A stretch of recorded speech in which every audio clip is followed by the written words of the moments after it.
The era of the residential school system is one of the darkest chapters in Canadian history. First Nations children were taken away from their families and forced to assimilate, told they could not speak their traditional languages or recognize their own culture, and punished if they did. They were abused physically and mentally, and many sexually. And decades later, the experience still haunts them. In 2008, the federal government apologized formally, and the Truth and Reconciliation Commission was formed. Today, that commission made its first stop on Vancouver Island to hear firsthand how the scars are still fresh. Now I feel so much pain right now. Hurt. From the moment she stepped up to the microphone, this residential school survivor put forward an emotional account of her years going through the system. And I remember going up the stairs and then through the front doors. Barbara Johnson is one of a number of First Nations people telling her story to the Truth and Reconciliation Commission. The event is taking place in Port Hardy today and on Tuesday. I've lost many of my children already. I've lost 3. And it had to do with alcoholism and drugs.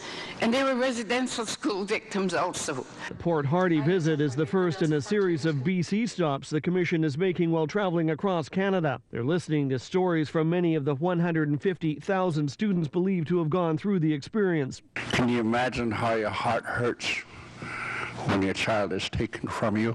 The collected stories are streaming live to the internet as well as being archived for future generations. It's all part of the federal government's apology and compensation package to those who were victims. You know, it's a multi-billion-dollar commitment in an overall sense. All of the compensation settlements and so on, but it's the right thing to do. Barney Williams is a residential school survivor as well as a member of the special committee that helped arrange these proceedings. He says the commission finally gives validation to complaints that were ignored so many years ago. It brought closure to a dark chapter of my past, so that I was able to accept, number one, that somebody believed me. Secondly, that it wasn't my fault. Because for many years I blamed myself for the sexual abuse. Chief Robert Joseph attended residential schools for 11 years. He's perhaps connected more closely than anyone in BC on the topic. I don't want to remain angry or dysfunctional. And what I want is a different kind of legacy for my children and my own grandchildren.